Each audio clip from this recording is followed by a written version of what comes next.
is just fantastic.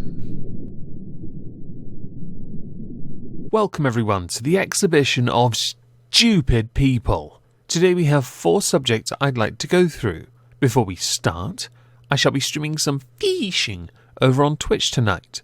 If you're at all interested in a casual chit-chat and a little gameplay, please consider swinging by. My Twitch channel is linked in the description down below. To start, we're going to go with the 35-year-old man Matthew Hammer from Leon County, Nevada basically, who had taken it upon himself to live a more minimalist life, a socialist one, where he can get, have and do whatever he wants within certain reason, restrictions obviously apply, so that he could live comfortably. And he did. For about a week he existed in his utopia.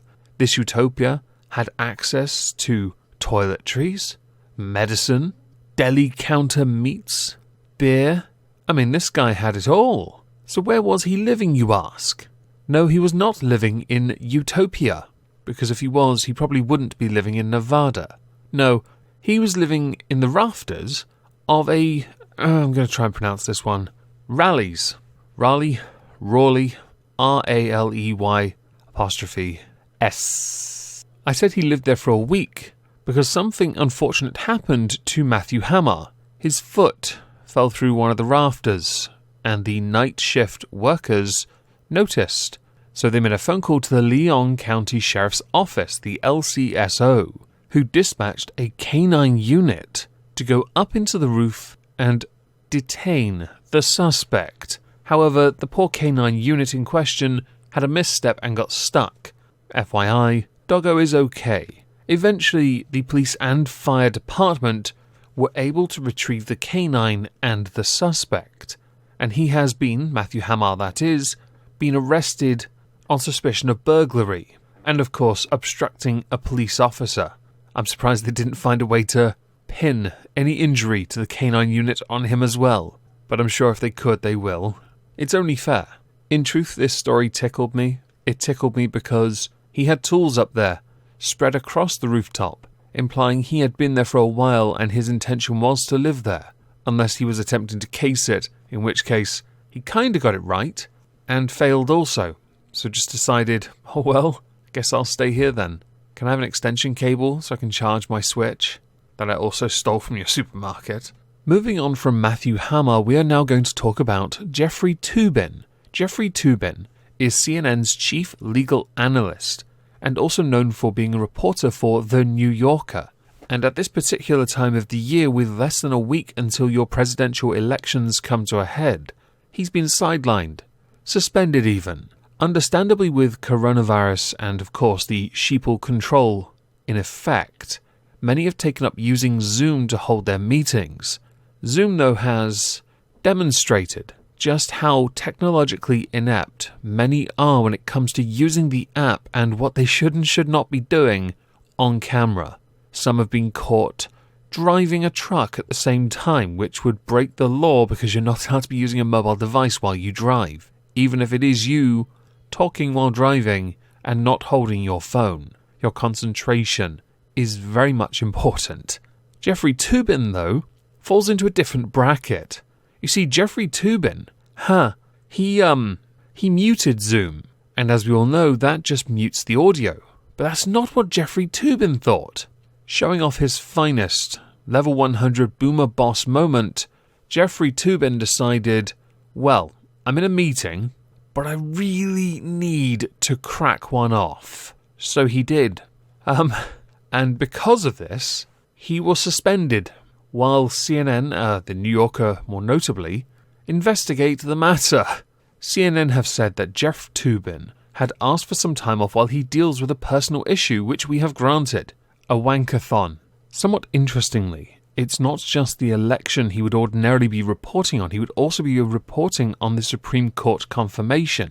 So he's kind of out at the most opportune moment, really, isn't he? Toobin had originally declined to comment to a CNN business reporter, and instead pointed to a statement he gave to Vice, which reads as follows: I made an embarrassingly stupid mistake believing I was off camera. I apologize to my wife, family, friends, and co-workers for having an erection. Sorry, I'm just filling in the gap for you. I believed I was not visible on Zoom. I thought no one on the Zoom call could see me. I thought I had muted the Zoom video because you couldn't wait until after the Zoom meeting. You just thought, I'm really horny, but the wife's busy and there isn't a hole in the wall for me to stick it in. Okay. Enjoy your suspension, Jeffrey Toobin. You can now wank yourself silly. Congratulations! In the United Kingdom, as many would know, there is an event that happens every year called Comic Relief. Comic Relief is a way of putting on a show. Obviously, comic indicating funny. And it is for the most part quite amusing. There are usually charity songs, and comedians do sets, skits, challenges, and a number of them, other performers included, go to Africa. It isn't just to show the torment on that person's face, which then pulls at the viewer to donate more money, but it is also to show just how difficult it is for someone else around the world who is struggling.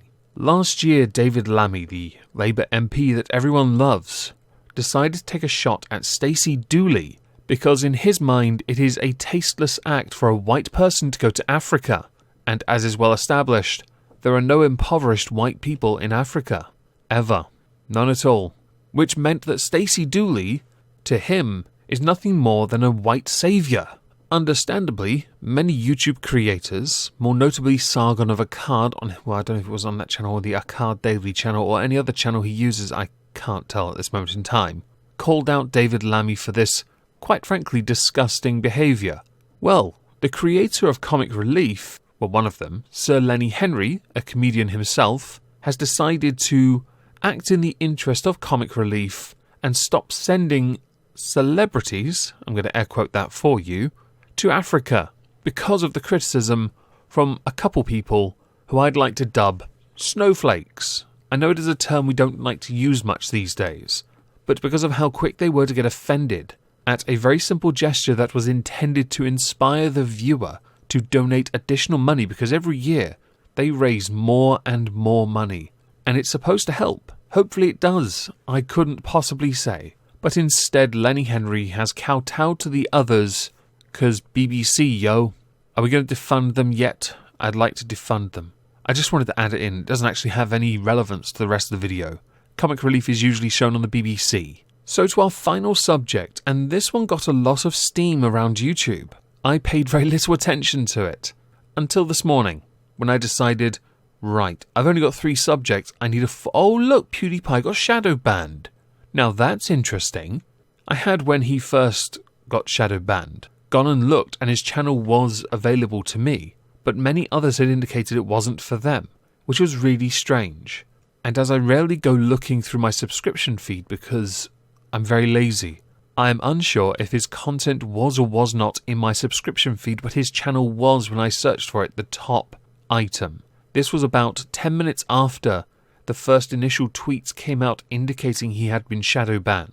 Videos from The Quartering, Philip DeFranco, Helves, Heels, Babyface, I do apologise for mispronouncing your name, and Def Noodles covered this quite well. Many believe he was shadow banned. YouTube themselves put out an update statement indicating it was a bug and they were looking to fix it. But, and I believe it was in the second Quartering video on the subject, I'll link all relevant videos down below and you should subscribe to all of them because why not? Where he indicated this felt like they were teeing up something to start erasing people. I'm paraphrasing, of course. And there are arguments that people can make quite well that would side with that logic, which is quite disconcerting, because we've all worked very hard for a long time, and to shadow ban PewDiePie of all people, because that's how it looks, reeks of bad optics. PewDiePie, by the way, did address this briefly in a video, kind of laughed it off, but he was busy mocking other things and talking about tambourines. He talks about tambourines a lot. I want a tambourine. Anyway, with the 4 subjects we've covered today, I'd like to know what you think is the stupidest. Oh, and final thing actually, this week's dumbest YouTuber, since they have an account, can go to YouTube for shadow banning PewDiePie. Well done, you're a smeghead. Please let me know which one of these 4 subjects is the dumbest in the comments down below. If I don't see you on Twitch tonight for some fishing, I hope you all have a fantastic day. And thank you all for listening.